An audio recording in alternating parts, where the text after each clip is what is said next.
राम राम। ज्योतिष सीखें की चौथी कक्षा में आप सभी का हार्दिक स्वागत है। ऐसी आशा करता हूं जो ज्योतिष सीखने के इच्छुक भाई बहन हैं उन्होंने पहले के 3 वीडियो देखे होंगे। अगर नहीं देखे हैं तो देख लें, तभी आपके लिए ये जो क्रम में हम आगे बढ़ रहे हैं ज्योतिष सीखने के लिए आपके लिए सहायक होगा। मैं आपको शुरू से लेकर अंत तक ज्योतिष सिखाऊंगा, हर चीज़ बताने की कोशिश करूंगा जिसका ज्ञान मुझे है। और आप देखेंगे, आप एक दिन मतलब थोड़ा समय लग सकता है। देखिए, समाज में 2 तरह के जोशी हैं। एक है T20 मैच खेलने वाले, कुछ एक बातें बोलेंगे बस ठुस, और कुछ है पूरा अध्ययन करने के बाद पूरे विवरण के साथ ज्योतिष को समझने और जानने वाले। तो यहाँ पर हमने T20 वाले ज्योतिषी नहीं बनना है, जैसा कि आजकल प्लेटफॉर्म, जो कि ज्योतिष का प्लेटफॉर्म का नाम रखकर लोग सिखा रहे हैं। महीने में ज्योतिषी बने, 15 दिनों में बने, जाइए अब जाकर लोगों से लाखों रुपया कमाइए। ऐसे ज्योतिषी हमें नहीं बनना है। हमें बनना है वह ज्योतिषी, चाहे थोड़ा समय लग जाए। देखिए, MBBS MD करना क्या आसान है। एक डॉक्टर बनने में बहुत समय लगता है, फिर वह व्यक्ति लोगों का इलाज कर पाता है, जिसे हम डॉक्टर कहते हैं। तो ज्योतिष विद्या की पढ़ाई भी जानने में, समझने में, करने में समय लगता है। आपको चीज़ें समझने में समय लगता है। लेकिन आज क्या हो रहा है, छोटे छोटे से बातें बता दी जाती है। आपका शनि यहाँ पर, आपका फलाना ग्रह यहाँ पर, आप बन गए जोशी, आप जाइए लोगों का ये उपाय दीजिए और काम करिए। उदाहरण के तौर पर किसी का शनि छठे घर में है तो आपका घर जो है बंद गली में होगा। तो भाई होगा, ठीक है, क्या करें अब। तो अब क्या कर सकते हैं, मतलब व्यक्ति पूछने कुछ आया है, उसको बंद गली का मकान, ठीक है। कई जगह पर हमें कुंडली जांचने के लिए ज़रूरत होती है ये सब बातें बताने की, लेकिन सारी चीज़ें इसी पर आधारित कर देंगे क्या? तो बैटिंग बोलते हैं आज के दुनिया में लोग उसे। तो हमें ज्योतिष को समझना है। ज्योतिष के जो महान लोग रहे हैं, जिन्होंने ज्योतिष की पुस्तकें बड़ी बड़ी लिख के हमें ग्रंथ दे दिए, क्या वो इन सिद्धांतों पर चलते थे? उन्होंने ज्योतिष का गहनता से अध्ययन किया था। हमारे ऋषि महर्षि पराशर जी, भृगु ऋषि जी, जिन्होंने इतने इतने ग्रंथ दिए हमें। तो इसी सिद्धांतों पर हमें चलना है। तो कड़ी दर कड़ी ज्योतिष सीखेंगे, बड़े पेशेंस और सब्र के साथ, ठीक है। तो देखिए, अगर आप प्रोफेशनल ज्योतिषी बनना चाहते हैं तो सीखिए। लेकिन मैं ये कहूँगा, आप चाहे प्रोफेशनल ज्योतिषी नहीं बनना चाहते, लेकिन कम से कम अपने लिए ज्योतिष सीख के तो रखें, ठीक है ना। तो मेरा ये वीडियो बनाने का प्रयास तभी सफल होगा ना, क्योंकि ये वीडियो काफ़ी संख्या में बनने वाले हैं। 0 से लेकर हीरो बनाने तक जाऊंगा आपको, ज्योतिष का फलादेश करते हुए हर चीज़ को समझाने की कोशिश करूंगा। जल्दबाजी नहीं करनी है, शहद पके सो मीठा हो। एक बात बताएं, हम स्कूल की पहली कक्षा में गए थे, क्या हमें एप्पल लिखना आ गया था उसी समय? सभी शब्दों को जोड़कर हमने ABCDEFG जो भी है वो सीखी, फिर एप्पल लिखना आया। इसी तरह से ये मत समझिएगा कि ये आपकी कक्षाएं आपके लिए किसी काम की नहीं है, लेकिन इनको जब सीखेंगे एप्पल लिखना तभी आएगा। चलिए अब आगे बढ़ते हैं। तो ये देखिए, हम अब भावों के अनुसार बात करते हैं। ज्योतिष शास्त्र के अनुसार मैंने आपको बताया था कि ये पहला भाव है, ये दूसरा, ये तीसरा, ये चौथा, 5वां, 6वां, 7वां, 8वां, 9वां, 10वां, 11वां, 12वां काल पुरुष की कुंडली के अनुसार है, ठीक है ना। तो जब काल पुरुष की कुंडली मतलब जब इस धरा की शुरुआत हुई थी, ठीक है ना, तो यहीं से हुई थी, मेष लगन की कुंडली से। तो पहला भाव जो होता है ना, इसे हम धर्म भाव भी कहते हैं। कारक तत्व मैंने आपको बताए थे, ग्रहों से हमें भावों से क्या क्या प्राप्त होता है ये बताया था। लेकिन हमारा जो जीवन है ना, इन 4 चीजों पे टिका है, धर्म, अर्थ, काम, मोक्ष। तो मानव जीवन इन 4 पहियों को लेकर ही आगे बढ़ रहा है, ठीक है ना। इसी तरह से हमें इन 4 जो मुख्य बिंदु हैं मानव जीवन के, जो 4 पहिए हैं, भावों को भी इसी में विभाजित किया गया है। जैसे पहला भाव हमारी देह का है, ठीक है ना। तो यहां पर हमारा जन्म जिस शरीर को लेकर होता है उसका कुछ धर्म होता है ना।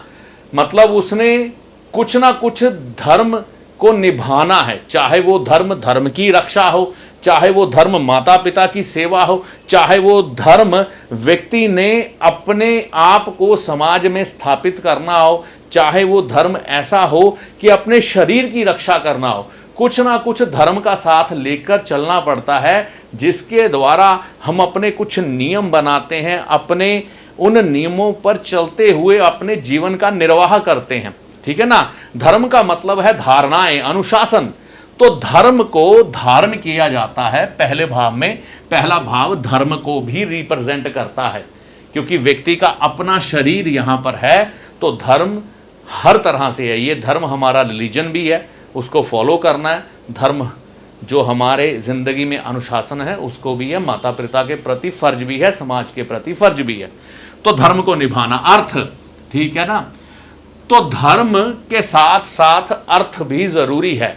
धर्म की रक्षा कई बार अर्थ के बगैर, यानी कि फाइनेंस के बगैर नहीं हो सकती। तो अर्थ भी व्यक्ति को इस जीवन को जीते हुए चाहिए। चाहे कोई सन्यासी हो, ठीक है ना, सन्यासी हो, लेकिन अगर वह दुनियावी लोगों के बीच रहकर लोगों को ज्ञान दे रहा है धर्म का, तो अर्थ तो उसे भी चाहिए किसी ना किसी रूप में। कहीं ना कहीं उनके भी कुछ खर्चे हैं ना, करने पड़ेंगे तभी है।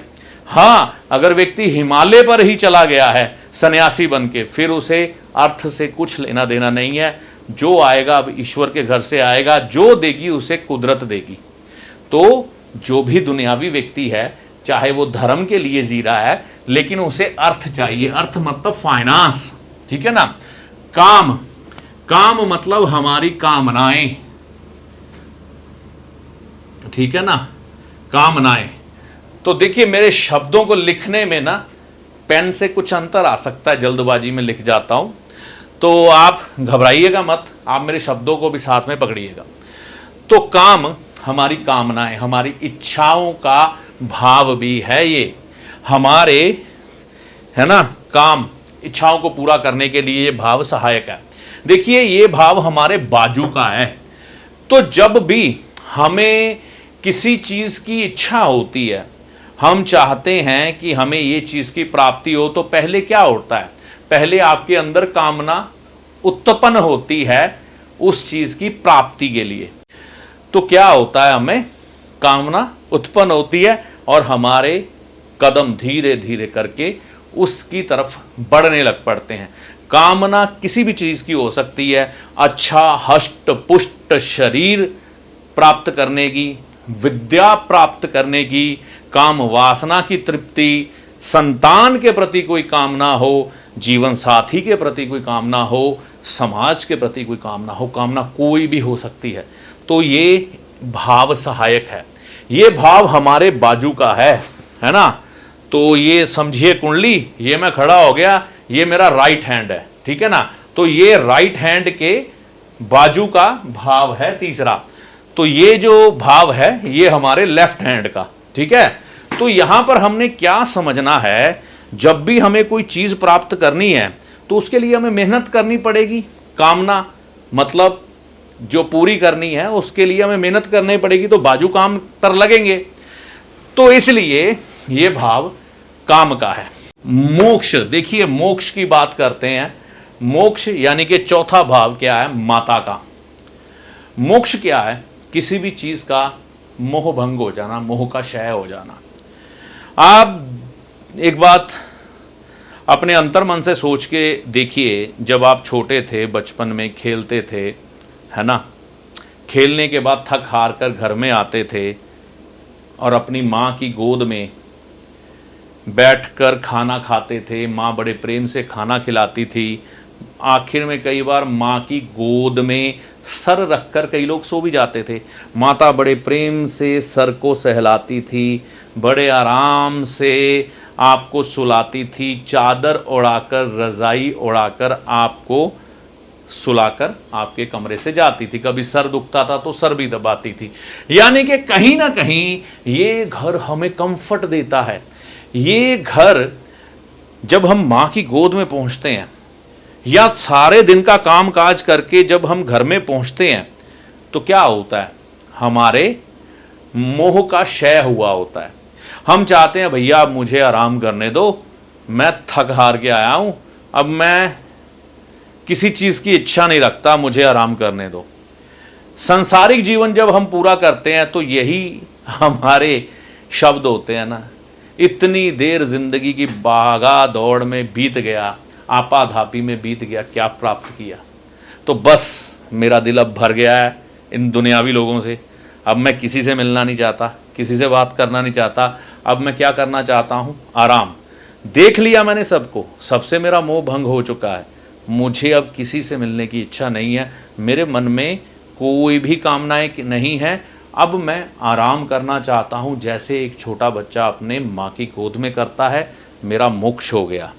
तो मोक्ष का भाव है ये चौथा, कैसे दुनियावी जिंदगी जीते हुए माँ के चरणों में, माँ की गोद में, अपने घर में आराम करते हुए, दुनियावी बंधनों से टूटते हुए व्यक्ति कहता है मैंने किसी से बात नहीं करनी, फोन बंद कर दो यार, मेरे को किसी से बात नहीं करनी। मतलब कहीं ना कहीं दुनिया से कनेक्शन काट देता है चौथा भाव।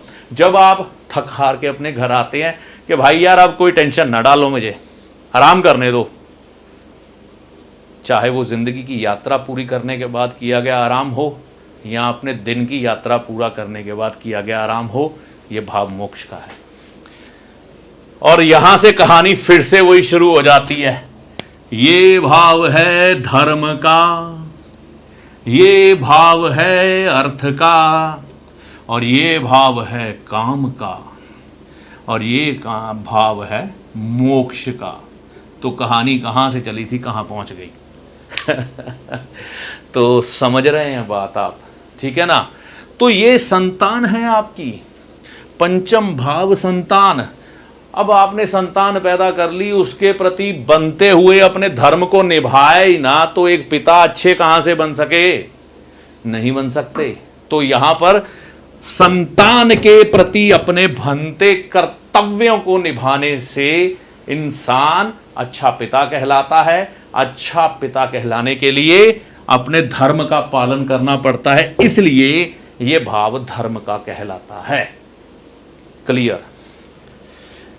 ये भाव अर्थ, फिर से देखिए फाइनेंस यहां पर आया, ठीक है ना, ये आपको धन दे रहा है, यहां पर इस अर्थ का मतलब बदल गया, ये आपका धन ले रहा है। कैसे ले रहा है समझो, कर्जे का घर है, कर्जे के रूप में लोग आपसे पैसा लेके जा रहे हैं, छोटी मोटी बीमारियों का रूप है ना, ये भाव से आती हैं। तो क्या होगा, बीमारियों पे धन लग रहा है ना, तो यहां पर भी कोई ना कोई अर्थ फाइनेंस तो जुड़ा ही हुआ है, तो ये लेके जा रहा है। वैसे भी कहते हैं कि हर भाव से अगर हम देखते हैं ना, तो उसकी त्रिकोण भी उससे मिलती जुलती असर देती है। ये एडवांस की बात है, अभी नहीं करूंगा। तो ये कहीं ना कहीं भाव आपके पैसे से तो जुड़ता है। तो ये भाव लड़ाई झगड़े का है, लड़ाई झगड़ा होगा, पैसा लगेगा, थाने में जाओगे, कोर्ट कचहरी होगी, है ना, तो वहां पर भी तो पैसा लगेगा, ये पैसे से कनेक्ट हो ही जाएगा, ठीक है ना। तो मतलब ये भाव को हम अर्थ का गिन सकते हैं, फाइनेंस का गिन सकते हैं। सूदखोरी भी यहां से है, किराएदार भी यहां से है, मतलब माया तो प्रकट हो रही है यहां से। उन ऋषि मुनियों को प्रणाम करो जिन्होंने ज्योतिष जैसे महान ग्रंथ को लिखा, जिससे हम अपने जीवन का लक्ष्य प्राप्त कर सकते हैं। धन्यवाद दो उनको। ये भाव फिर से काम का, देखिए अगर आपके पास बच्चे बैठे हैं ना, उनको कृपया दूर भेज दें। कुछ बात है ज्योतिष की, वो खुल के करनी पड़ती है, तो वीडियो रोक के बच्चे को साइड में कर दें। देखिए ये सप्तम भाव है, ठीक है ना। सप्तम भाव जो होता है आपके जीवन साथी का होता है। सप्तम भाव काम वासना का होता है, ठीक है ना।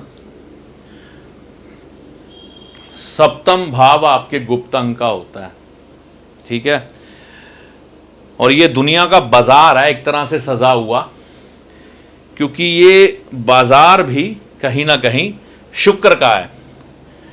तो यहां पर काम वासना की तृप्ति और काम वासना के लिए जब व्यक्ति जीता है ना, तो ये भाव इसलिए काम का गिना गया है। कामनाएं, कई लोगों के दिमाग में हर समय यही चीजें घूमती हैं, तो काम वासनाएं आपके जीवन में जब प्रकट होती हैं तो यह भाव एक्टिवेट हो जाता है। ये काम का इस तरह से भी है, हम बोलबानी से भी कई चीज़ें सोचते हैं, बोलते हैं, चाहते हैं, इच्छाएं प्रकट करते हैं, और ये कई बार मौन अवस्था में काम वासना की तृप्ति करने के लिए गुप्त तरीके से भी व्यक्ति चलता है। काम वासना इस भाव से देखी जाती है, इसलिए काम का कहा गया है। मोक्ष यहाँ पर लिया गया है अष्टम भाव। अष्टम भाव आप सभी जानते हैं, आयु का भी है, आयुष को भी दिखाता है अष्टम भाव, और मृत्यु किस प्रकार से होगी इसके बारे में भी जानकारी देता है। तो देखिए, मरने के बाद व्यक्ति का मोक्ष हो ना हो, लेकिन एक शमशान का भाव होने के कारण जब हम इस भाव में प्रवेश करते हैं, जब किसी की मृत्यु होती है, शमशान घाट जाते हैं। आज के समय में तो लोग देखो, संवेदनाएं मर चुकी हैं लोगों की, शमशान घाट में जाके भी बिजनेस की बातें, इधर उधर की बातें, चुगलियां, ये वो सब चलता है। लेकिन मैं याद करता हूँ अपने बचपन के वो दिन, यानी कि युवा अवस्था होने के वो दिन, जब किसी की मृत्यु होती थी तो 10-15 दिन तो हमारे दिमाग पर बहुत गहरा प्रभाव पड़ता था उस चीज़ का। हम विचार ही करते रहते थे, मंथन ही करते रहते थे सारा दिन। अरे यार, वो व्यक्ति ऐसा था, वैसा था, मर गया, एक दिन हमारे साथ भी ऐसे होना है। मतलब कई बार अपने अंदर की अच्छाइयाँ और बुराइयाँ नज़र आने लग पड़ती थी जब व्यक्ति शमशान घाट के अंदर होके आता था। तो इसलिए ये जो भाव है ना, इसको मोक्ष कहा गया है। मोक्ष इसीलिए कहा गया है कि यहाँ पर आपको पता लग जाता है कि आप करने क्या आए हो भाई, कर क्या रहे हो। हर चीज़ से मोह भंग होने लग पड़ता है आपका। यार मैं क्या कर रहा हूँ, इसने अपनी ज़िंदगी में क्या हासिल कर लिया, क्या करने आया था, क्या लेके गया। तो मोक्ष का है ये। और यहां से कहानी फिर शुरू होती है। धर्म, अर्थ, काम, मोक्ष। हा, जहां से चले थे वहीं पर पहुंच गए। नवम भाव हमारे भाग्य का। तो भाग्य बिना धर्म के बन ही नहीं सकता। जो व्यक्ति अपने धर्म का पालन नहीं करता, उसे इस घर का सुख नहीं मिलेगा। धर्म का पालन क्या है? अपने माता पिता की सेवा, अपने बच्चों के प्रति अपनी जिम्मेवारी निभाना, समाज के प्रति अपनी जिम्मेवारी निभाना, धर्म के प्रति अपनी जिम्मेवारी निभाना, अपने पूर्वजों के रीति रिवाजों को मानना और उन्हें निभाना, ना कि पूर्वजों की परंपराओं को गालियां देना और अपने सिद्धांतों को छोड़ देना। और जो बातें हमें शास्त्रों के रूप में हमें बताई गई हैं उनका निर्वाह करना, ये हमारा धर्म है।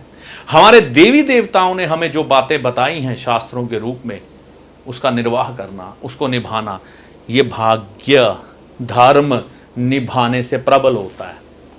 ठीक है ना। और यहाँ पर देखिए, अगर किसी व्यक्ति ने अपना धर्म अच्छे से निभाया, क्योंकि ये भावना दादा का है, कई साउथ में इसे पिता का भी लेते हैं। ठीक है ना। अब किसी का पिता ही खराब है कई बार, तो क्या उसकी किस्मत होगी। ठीक है ना। तो दादा पिता यहाँ से ले लेते हैं। अगर ये व्यक्ति दोनों अपनी जिंदगी में, यानी कि आपका दादा और पिता दारूबाज हो, गंदी हरकतें करते हो, समाज में मतलब कि बदनाम लोग हों, पूरी तरह से अपने धर्म का पालन इन्होंने ना किया हो, ना करें पिता और दादा, आपका जीवन क्या होगा। और यही उदाहरण आप पर हम लागू कर दें, आप ना करें तो आपकी आने वाली इस संतान का क्या हाल होगा। तो ये सभी चीजें एक दूसरे से जुड़ी हुई हैं, कनेक्टेड हैं भैया। तो भाग्य बनाना है तो धर्म का पालन करना पड़ेगा। कई बार कोई बच्चा बहुत अच्छे घर में जन्म लेता है ना, उसका ये भाव बलि होता है। उससे पूछ के देखना कि हाँ जी, दादाजी का बहुत नाम था, बहुत दान पुण्य पूजा पाठ करते थे, समाज के लोग बड़ी सम्मान की दृष्टि से उन्हें देखते थे, पिता भी ऐसे ही थे क्या? तो उसका जवाब हाँ में आएगा।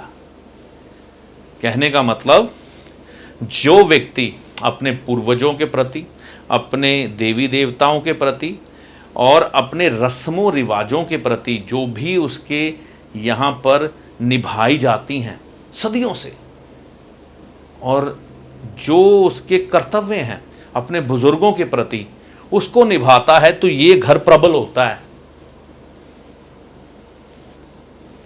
नहीं तो ठन ठन गोपाल, ठीक है ना। तो धर्म का इसलिए अब आ गया ये अर्थ का, फाइनेंस आ गया यहां पर ना फिर से। तो देखिए ये कर्म भाव है, तो कर्म करोगे तो भैया तभी कुछ हाथ में आएगा, है ना। कर्म करोगे तो पैसा तभी आएगा, फाइनेंस से जुड़ता है ये। और अर्थ यहां पर ये भी है ना, अर्थ फाइनेंस से भी जुड़ता है, कर्म भाव भी है। और जिंदगी में हर व्यक्ति क्या चाहता है, उसकी एक पोजीशन बने, आगे तरक्की करे।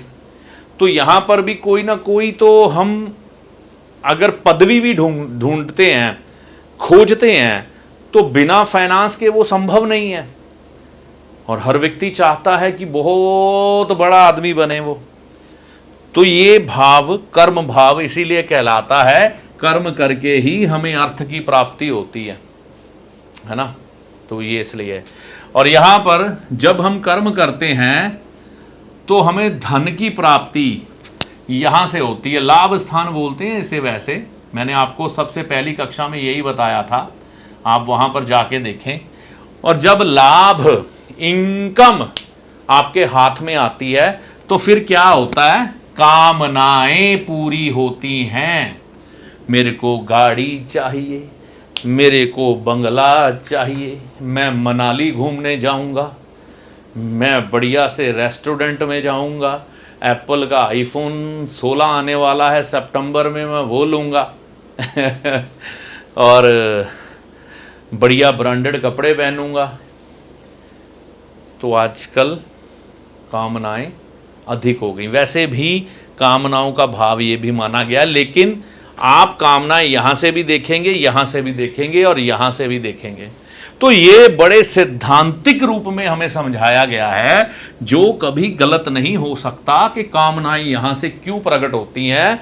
क्योंकि यहां से हम काम करते हैं, कर्म करते हैं, कर्म करने से हमें लाभ होता है, इनकम आती है, और इनकम आने से हमारी कामनाएं पूरी होती है। तो यहां पर है ना, कामनाएं आप अब आपके ऊपर है कि आपने अच्छी वाली पूरी करनी है कि बुरी वाली पूरी करनी है, वो आपका चरित्र बताएगा। ये भाव लगन, है ना। तो यहां पर क्या होता है, देखो ये भाव, कर्म किया, पैसा आया, कामनाएं पूरी की, और बड़े बड़े लॉजिकल हिसाब से बताता हूं। मेरे को ना बड़ा शौक था गाड़ी लेने का, गाड़ी लेने का बड़ा शौक था। एक बार बड़े अजीब तरीके से हमें कार मिली, मैं वो कहानी नहीं सुनाऊंगा। तो कार आ गई, 6 महीने साल चलाई, कामनाएं पूरी हो गई, इच्छाएं पूरी हो गई। अब वो कार खड़ी है, मैं भी खड़ा हूं तो क्या हो गया, यहां पर हमारी कामना की पूर्ति, और उस चीज के प्रति हमारा क्या हुआ, मोक्ष, मोह भंग हो गया। इसे कहते हैं अगला भाव मोक्ष, मोह का क्षय हो जाना, हो जाना, मोक्ष। तो यहां पर कामना जब पूरी हो जाती है, तो कामना पूरी होने के बाद उस चीज के प्रति आपका मोह खत्म हो जाता है। चाहे वो दुनिया भर की चीजें हो, गाड़ी हो, बंगला हो, आपकी जीवन संगनी हो, ब्रांडेड कपड़े हो, ब्रांडेड गाड़ी हो, बढ़िया होटल में खाना हो, कुछ भी हो, जब आपको वो एक बार प्राप्त हो जाती है, एक समय में उसका मोह भंग हो जाता है। इसी तरह से हमारा लग्न है ये, हमारा लगन है ये। और जब हम अपने जीवन की इस यात्रा को पूरा करके यहां पर पहुंचते हैं अंतिम भाव में, तो हमारा इस जीवन से मोह भंग हो चुका होता है। इसीलिए इस भाव को मोक्ष भाव भी कहा गया है कि व्यक्ति क्या कहता है कि ये मोक्ष भाव कि मैं अपनी सारी जीवन यात्रा पूरी करने के बाद भैया प्राप्त क्या किया, क्या मिला मुझे, क्या मिला। तो ये कहानी हर किसी के साथ बीतती है। तो कितने सुंदर तरीके से हमारे ऋषि मुनियों ने हमें बताया है धर्म अर्थ काम मोक्ष की संरचना क्या है। ज्योतिष के अनुसार इसके बारे में हम कल्पना कैसे कर सकते हैं और कैसे हम ज्योतिष के साथ इसे जोड़कर देखते हैं, और इसको हम जब जीते हैं तो हमारे कई मकसद हल हो जाते हैं। तो ज्योतिष अकेला गणनाओं को जानने वाला विज्ञान नहीं है, ये आपको ज्योत ईश्वर की ज्योति के समान रास्ता दिखाने वाला विज्ञान है। ये आपको अकेला करोड़पति बनाने की अगर आप सोच रखते हैं कि ज्योतिष के कोई उपाय करेंगे करोड़पति बन जाएंगे, ऐसा नहीं होता।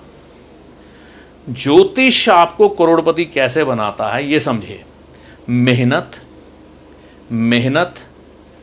और उसके बाद किस्मत, ठीक है ना, मेहनत किस्मत और निरंतरता, एक चीज को पाने की चाह, ये सभी चीजें मिलकर एक कॉम्बो बन के आपको जिंदगी में मिलता है, फिर ही आप कोई चीज को प्राप्त कर पाते हैं। तो ज्योतिष के उपाय उसमें आपके रास्ते में आने वाले पत्थरों को उठाकर दूर करते हैं। मान लीजिए लाल किताब में एक बड़ी सुंदर लाइन कही गई है कि आपकी किस्मत की नाली, मतलब कि आप एक नदी समझें, आपकी किस्मत की वो नदी है, ऊपर से पानी आ रहा है उसमें, ठीक है ना, आप इधर खड़े हैं, ये वो नदी आ रही है, यहाँ पर एक बहुत बड़ा पत्थर पड़ा है पत्थर, वह पानी आप तक पहुँचने नहीं दे रहा, वह पानी इधर उधर जा रहा है, आपके हाथ नहीं आ रहा, वेस्ट जा रहा है, मतलब आपका लक वेस्ट हो रहा है, आपकी किस्मत में जो लिखा है वो वेस्ट हो रहा है। किसकी वजह से? एक रोड़े की वजह से, एक पत्थर की वजह से। ज्योतिष के उपायों के द्वारा उस पत्थर को उठाकर साइड में कर दिया जाता है ताकि आपके भाग्य में जो लिखा है वो आप तक पहुंच जाए। इसे ज्योतिष कहते हैं। हां, कुछ चीजों के असर को बढ़ाया या कम किया जा सकता है, लेकिन खत्म नहीं किया जा सकता। यह बहुत बड़ा सच है। ग्रह अपना निशान छोड़ेगा ही। हां, अगर आपका सर फटने वाला है तो यहां पर टक लगा देगा, लेकिन लगाएगा जरूर। तो ऐसा ही ज्योतिष मैंने आपको समझाना सिखाना है कि समाज भ्रमित ना हो। देखिए, ज्योतिष के बारे में, ज्योतिष विद्या का ज्ञान इसलिए महत्वपूर्ण होता था। हमारे राजा महाराजा पूछते थे, पंडित महाराज जी बताइए इस साल वर्षा कैसे होगी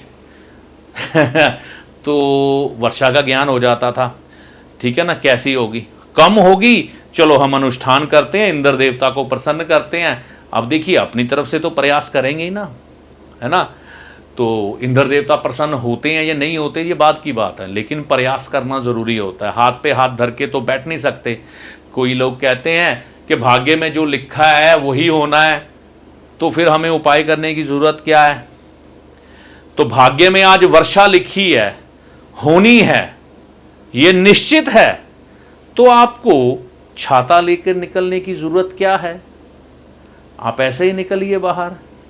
गर्मी बहुत है, होना है, निश्चित है, एसी क्यों चला दिया? मेरा भी चल रहा है एसी क्यों चला दिया? सही है ना उसे नेचुरल ढंग से? नहीं, हम उपाय करते हैं। इसी तरह से जीवन में जब कोई ग्रह दशा खराब है, उसका दान पुण्य करके उसकी उस एनर्जी को निकाला जाता है। सांप ने काट लिया तो जहर चला गया अंदर, निश्चित था, अब उसको बचाने की कोशिश क्यों है। अगर उसका बचना होगा तो बच जाएगा, सांप का जहर क्यों निकाल रहे हैं। तो ये गहरी बातें हैं कि हमें ये समझना है कि ज्योतिष हमें राह दिखाता है, हमें गणना बताता है, हमें कमी बताता है कि आप में ये कमी है, ये अनुष्ठान करो, फल उसने देना है। हम सिर्फ ज्योतिषी एक माध्यम हैं और कुछ नहीं, जो गणना करके आपको बताएगा यहाँ से कमी है, इसका उपाय करिए, फल आपको ईश्वर देंगे। भाषण ज़्यादा हो गया, अब यहाँ पर रोकता हूँ। तो आप समझ गए होंगे धर्म अर्थ काम मोक्ष की कहानी।